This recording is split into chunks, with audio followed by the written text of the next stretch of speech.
Hey guys, you're watching the Shift Training YouTube channel, where we talk about mental, physical, emotional, and spiritual health and just overall well-being. So in today's video, we're going to be talking about consistency, intention, impulse, and habits, which are all essential and key parts of our daily life. So let's jump right into it. Vaughn, what do we got first? All right, so the first question we got is, why is intention important? Okay, so this one is a great one. As someone who kind of takes a little bit of pride in living intentionally, intention is kind of like, as it says, specific intention. It means you gave it some thought. There's a strong pull towards it. You are gonna specifically do something on purpose versus things kind of happening randomly or chaotically or wildly. Now, granted, there are some people who have a greater appreciation or acceptance of chaos or order or vice versa, right? And we're not even talking about that. But just in general, to move with intention is like, kind of think about free will. If you appreciate the ability to say, I'm gonna go buy something, and you go buy it and you feel like that's good that you have the ability to do that, that's intention. So think about moving through your life with more of the ability to say, I want something, I'm gonna go do it and take a step closer to it. Vaughn, what do you think?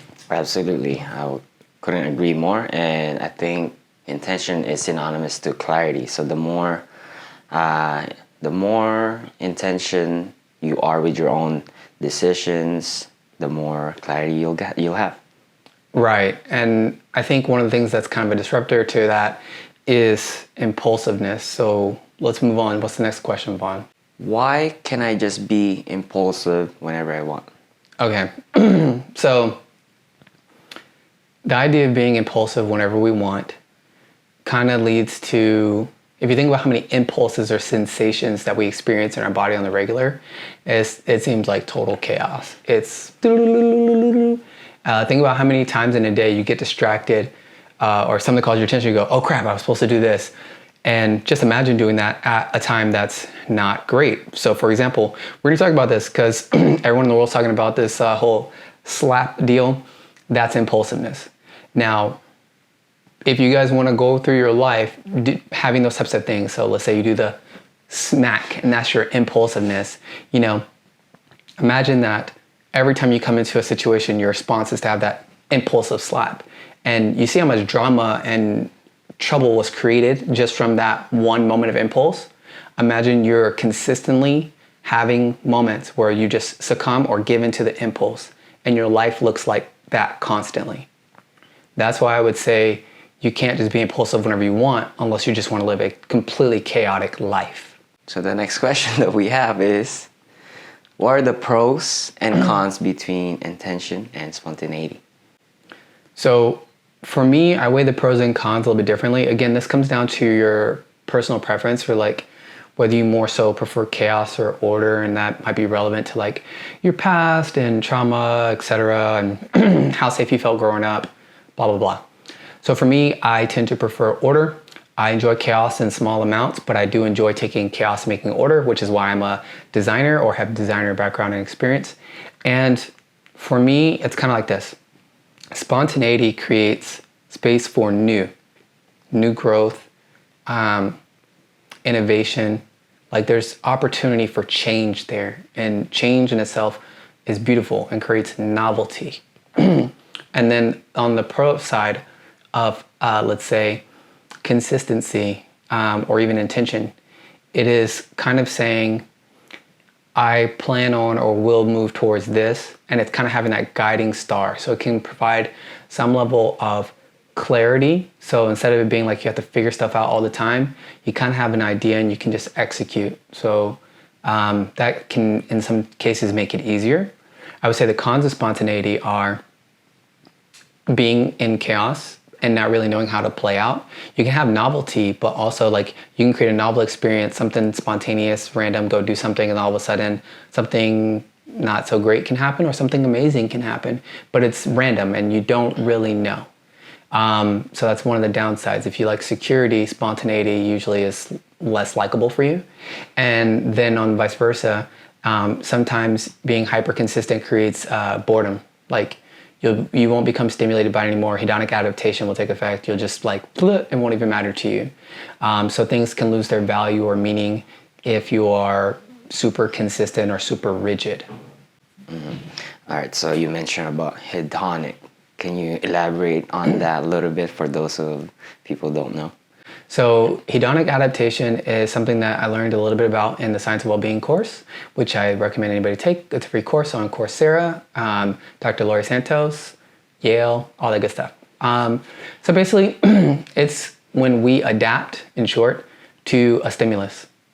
So let's say that as we adapt or adopt to something like, oh, this is happening, I'm used to it, it's like the amount of chemical release or let's say drug hit you'll get will be lesser and lesser. So you'll keep going bigger, further, just to get that same kind of response in your body. We adapt to it. So really hedonic adaptation is supposed to help us in terms of being able to adapt to pain, where pain won't harm us as much, but really we use it kind of in the opposite and we kind of numb out all the good stuff when really it's meant to numb out the bad stuff. You'll learn more about that if you go check out the course though. Well, for me, I think that the pros for intention is obviously, like you said, the more intention you have with your own decision or whatever it is that you're gonna do, then the better you'll save more time, right? And then the spontaneity, it creates chaos, but at the same time, that's where the creativity happens when you're spontaneous. But first, I think spontaneity happens when you have the intention at the beginning in order. So I think that's what I think. I think that's true. I agree with that. Having some sense of order or safety and then pursuing spontaneity gives that a good balance. So Vaughn, question for you. How can I create more consistency in my life, or how can I be more consistent? How can I be more consistent? Well, first of all, I think this is related to intention. First, you have to identify who you are, your own identity. You want to identify yourself to your goal or to the things that you want to accomplish. So let's say I want to be consistent with working out. Well, you want to complete the sentence of I am a person who is an athlete or someone who has a healthy lifestyle. You all start from there and create a list of values that the thing that you're gonna be. I agree, and I think that part of that, like you said, is with values. So if you're looking to be more consistent, part of it is definitely identity, because we generally don't act out of character too often, or we don't really try to. So if we believe we're something, then we act in accordance with that belief. But also valuing, like if you no longer value certain elements of your lifestyle, it's easier for you to say, I will choose something different because I want this to be a part of my new identity. I want this to be a part of my life. So if you increase the value of something else, even if it's like, I want to go work out more, what's the value? Stack that. Stack up the value of it. How important is it? How big of a deal? Make it to where it's critically essential for you to do that as a part of who you are. And it makes it easier for you to be more consistent, even in the tough times. So the next question for you, Vaughn, is how can I put an end to a bad habit? You don't really put an end for an old habit. You just replace it. And usually we are already wired to do something. Let's say I am someone who wakes up in the morning and look at the phone. So we already have that habits, right? So instead, we need to find like a trigger. Maybe you can put a book in front of your desk when you wake up, and that's a trigger. You can replace that habit of looking at your phone to reading a book, right? So it's mostly bringing the old habit. Instead of doing the old habits, you're just replacing it. Yeah, I completely agree. Replacing the habit is essential. It's hard to like just stop. It'd be like, oh, I'm just gonna quit something cold turkey. And that's really hard, especially for your brain, especially if you still have those triggers in place that say, hey, do this. The brain generally likes to be energy efficient and looks for a path of least resistance. So even if something's per se taxing on your body budget later and will cost you later. If at the moment it seems easier for you to just be reactant or whatever, you're going to do it unless you have a new habit in place. And when you do so, you have to train and practice the new habit until it becomes easier than the old habit. And that might become the new default simply because it's easier for the brain to do that. That's right. And I think if you want to go more in depth on this habits, you can read, there's 2 books that we would recommend, which is Atomic Habits and The Power of Habits. Excellent books. Read the books. Do the things in the books. You'll learn from the books and grow from the books. If not, then the books are just books. So today, guys, we covered intention and impulse, consistency and habits. And the short of this is basically, if you're able to manage your intention, you can deal with impulse by urge surfing or utilizing intention more in your life than impulse. And that makes it easier to be consistent. And consistency makes it easier to forge new habits.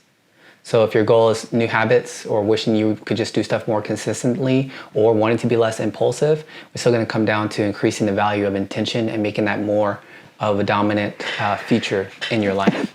So if you guys have any other questions you'd like to ask, Vaughn, is there anything else for us? That's it for us. So right.